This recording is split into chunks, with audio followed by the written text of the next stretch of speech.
Welcome to City Cinematheque, where the art and pleasure of the movies are the subject of serious discussion.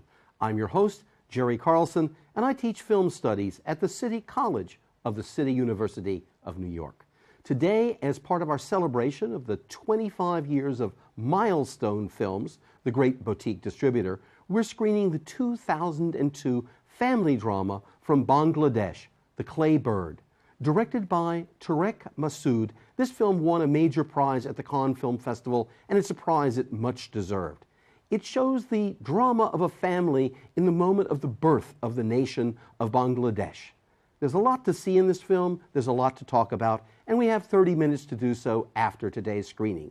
Joining us will be one of my colleagues from the CUNY system, Professor Anupama Kapse of Queens College. Now, take this voyage to 40 years ago in Bangladesh in the film The Clay Bird. Welcome back to City Cinematheque. I hope you've enjoyed this opportunity to see what I think is a major film from South Asia, and certainly one honored by the Cannes Film Festival. It's a film that's rich in its historical representation, in its cinematography, and in its performances. There's a lot to talk about, and I'm pleased to say, as usual, we have 30 minutes to do so. And today, our guest is one of my colleagues from the CUNY system, Professor Anupama Kapse from Queens College. She's a specialist in the silent cinema, but with a particular interest more broadly in South Asian cinemas. I'm happy to be able to congratulate her because her recent book, Silent Cinema and the Politics of Space, was given an award by the Society for Cinema and Media Studies, the outfit that people like Anupama and I are members of for folks who study the history of cinema. So welcome to City Cinematheque, Anupama. Thank you. Thank you, Jerry, for inviting me. Pleasure to be here. Great. Let's talk, you know, the historical setting of this film, even though there's a plaque at the beginning of the film that points things out, may not be familiar to that many people who may have a deep appreciation of this film. So help us, you know, set a little bit the history of Bangladesh when this film is taking place, and then maybe we can talk a little bit about the history of just cinema in Bangladesh itself. Then we'll get to the film. Right. India, or the Indian subcontinent, as we call it, was, you know, one territory when the British were ruling India, and it's only in 1947 that the subcontinent was divided into India and Pakistan, and this is when both nations became independent. One part was Islamic, and Pakistan, in fact, was divided further into West Pakistan, which we now call Pakistan, and East Pakistan, which is Bangladesh. Okay. And what's really interesting is that unlike Pakistan, Bangladesh is actually a republic. And Masud, in his film The Clay Bird, talks a lot. I mean, for him, it's very important that he foreground the gentler, more humanistic aspects of Islam. And he doesn't necessarily take the political view of the creation of the state. Rather, he favors, the view of the nation as a Sufi nation. One of the characters, one of the teachers in the film calls it a Sufi nation. And what would that mean for somebody not so familiar with the diverse forms of Islam? Sufism is a mystical tradition, and a lot of Sufism is, it's very musical, and that's why music is so important in this film. And viewers might remember that this film actually has no television. This is Masud drawing on his own experience of growing up in the 60s. The film is roughly set in the 60s and Right. is leading up, to the 70s. The first elections are held, and Mujibur Rahman is elected to power. And that's the period that the film documents. Okay. And that's why you don't see television, you don't see any phones. The only thing you hear is the radio. Well, but so he really goes out of his way to give us a sense that the birth of this, because this film is the birth of Bangladesh in its own way, is set in a certain way another time and another place, because certainly there are major cities in Bangladesh, but it's still primarily a rural and agrarian country, and he sets it in that countryside, in a relatively isolated village. And that's where I think your point about radio is so important, because you have this double sense of it both being isolated and timeless, and yet by this one thread of the mass media, connected with not only what's happening in its own nation, but with modernity as it's manifesting itself in the region. Right. It's very much a film about the birth of the Bangladeshi nation. This is a theme that Masud dealt with extensively in most of his documentaries. He's primarily a documentary filmmaker. This was his first feature film.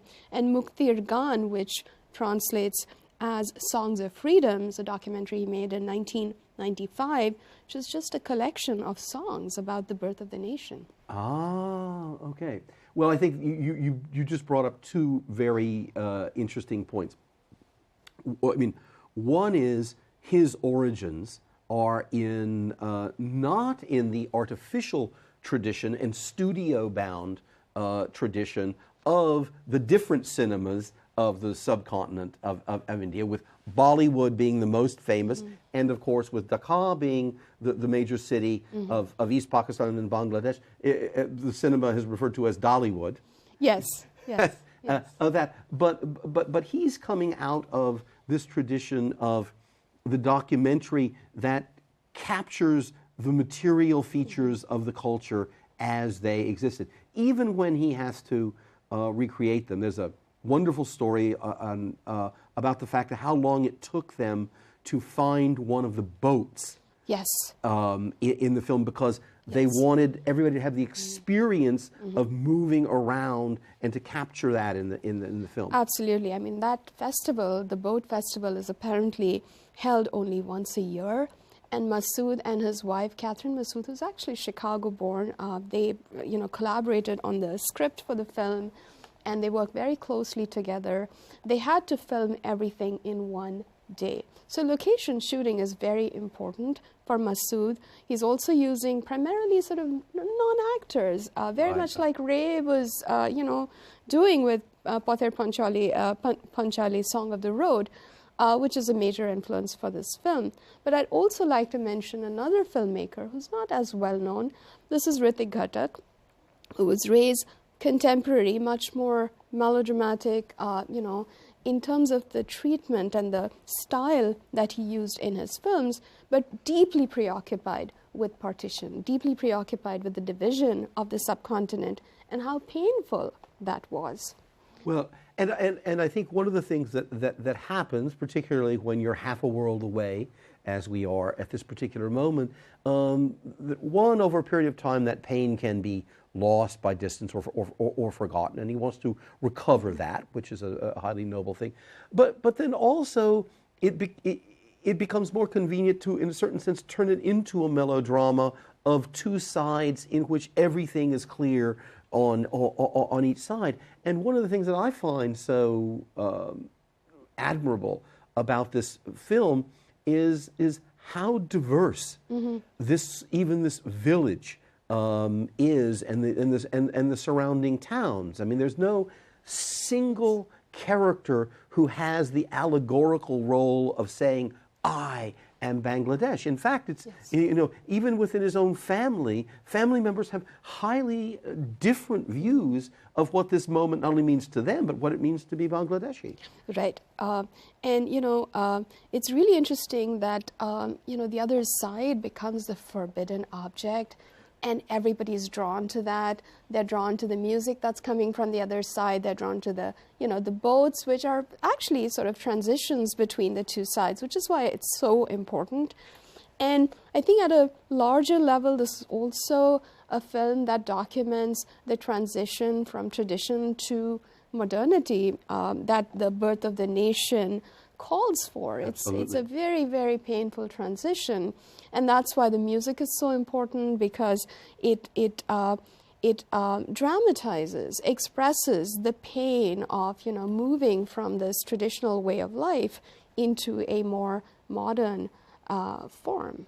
And let's stay on the music for a minute or so, because Indian or subcontinental cinema is famous. I mean, for the incorporation of music, whereas today we may use a soundtrack or whatever. The moment of musical numbers as a genre that dominates North American and European is long past, but that's not the case.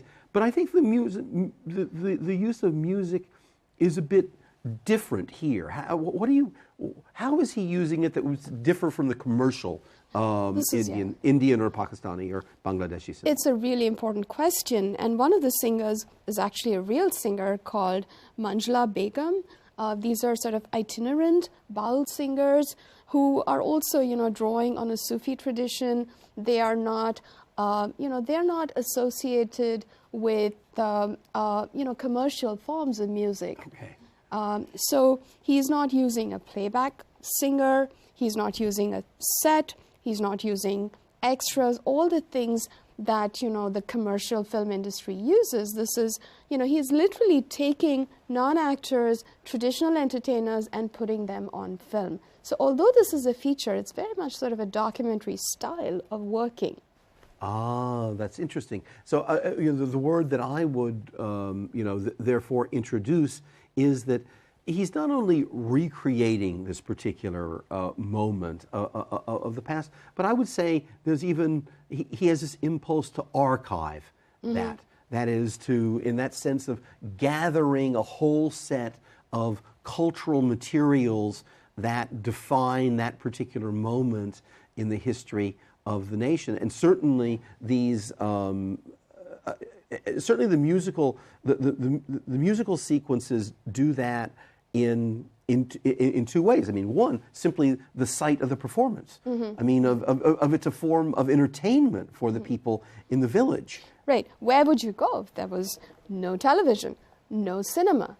Masud is deeply concerned with, capturing some of these traditional forms of entertainment. There's a wonderful moment in the film where the mother, Aisha, and the son, Anwar, who's called Anu in the film, which is a Hindu name. Again, it's very interesting. Anu is more Hindu, Anwar is more Muslim. Right. So it's, very syncretic. And their attraction to this music is sort of forbidden, and they have to steal away when the father is not at home. So while the cat is away, the mice will play. No, and now you also bring up this whole question of the way in which this world is presented as an impure and mixed and a hybrid world where these boundaries are a bit fluid, or at least porous, between this. And there are those people that try to, enforce categories. And we'll come to the school in a second, but certainly the father is one who wishes to do that. The school is a product of that. But at the same time, the brother is off having political debates that are largely secular. In nature, the mother is attracted to just the village life that includes Hindu habits as well as Muslim habits. Right. The brother has a Hindu friend, and one of the friends that Anu has in school, Rukun, is a Hindu, and that's why he has an aversion to meat. It's very interesting that he is so deeply attached to Rukun. And Rukun, of course, is also a subject of, bullying. He's Absolutely. bullied in school. It's deeply traumatic. It's deeply traumatic for Anu to watch his friend being bullied and then subject to all forms of discrimination. And the friendships in the film, these are sort of primal categories, and they're so important to everybody. And this is, Masud drawing on his own experience of going to a madrasa, which is basically a school. for Muslim children. And it's also very important to remember that this film was made before 9/11. Very important point. And, you know, that's the point where madrasas became sort of attached to, you know, Islamic fundamentalism, Right. which is very problematic. And Masud, when he was growing up in the 50s and the 60s, was forced to attend a madrasa by his father, who was actually college educated. He went to Presidency College, which is one of the most prestigious colleges you can go to in Calcutta, but he forced his son to go to a madrasa. And this is very confusing for Masud, because you see in the film the transformation of a traditional, you know, shelter, place of learning, place of community, being appropriated by Islamic forces, by political forces. And there are many debates in the film about what a madrasa should do. And Masud, as a filmmaker, is trying to put forward this vision of a benevolent Islam, a liberal Islam, a humanistic Islam. And even the madrasa, which is now sort of, you know, been colored by all these notions of fundamentalism, terrorism, etc., is, you know, it's a mixture of many things. Absolutely. Absolutely. And no, and even in our young protagonist conversation with Rokan, he says, why don't you leave this place? And he says, well, where else do I have to go? So that whole, the contradiction of it being sheltering and bullying at this, you know, at the same time, but it, yes, it actually is in its best moments a charitable organization, if at its worst tendencies, you know, it's reductive and obviously, you know, moving in a direction of an Islamic fundamentalism that portends, you know, a future that, alas, did arrive. Let's talk a little bit, since we're on this subject, let's talk a bit about the father character, because he's a very interesting character, strong, etc. But there's a moment later in the middle of the film, not late in the film, but later into the film, in which we get a backstory about him. Now, what do you make of that backstory about him?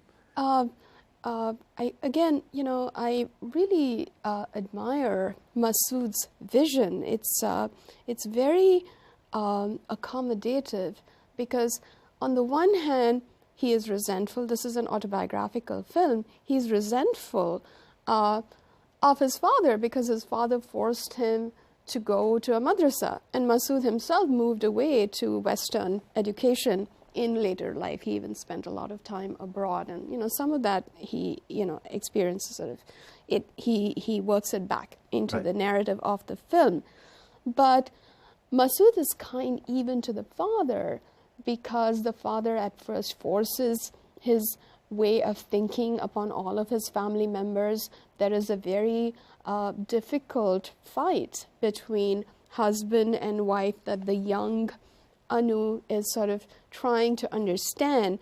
The mother stops talking to the father. She withdraws from him. And there is this stunning moment in the film where the father asks the mother, Aisha, Qazi Sahib asks Aisha, don't you think that I feel the pain because their daughter has died because he forced her to take homeopathic medicine? It's a very traumatic moment in the film. Recalls, of course, Apur Sansar and, you know, Ray's films. Right. But it is important to remember that this is an autobiographical film. This really happened. Masud's sister was older. She died because the father insisted on treating her with traditional medicine.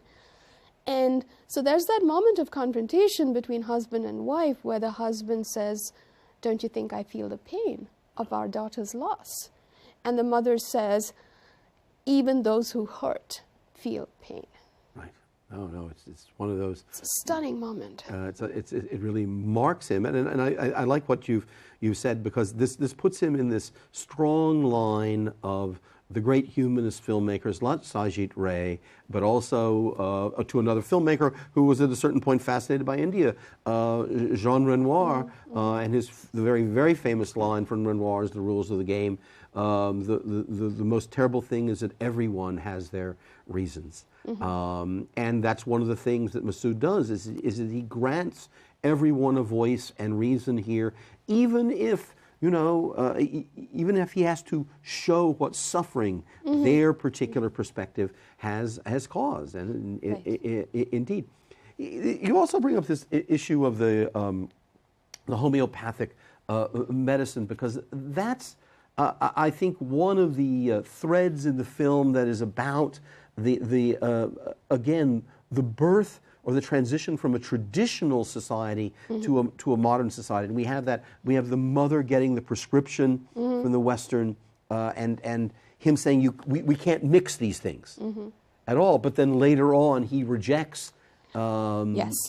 When people come to him, he's been forced into this his own form of conversion experience. That's right, and you know, it's something that is a recurring motif in the film, because Rukun is also sick, and you have a teacher smuggling medicine in Western medicine. Right. It's I think Masud's way of also relating the individual suffering of these characters to larger forces over which they have no control. And these are forces that are transforming, a very sort of rural way of life. That's why the landscape is so beautiful, into something modern. And the coming of the nation is traumatic at a collective level, at the level of the community. And you see that when the army invades the village and everything's destroyed. And that's only compounded by the cyclone, which is also based on a real event that just destroys the village.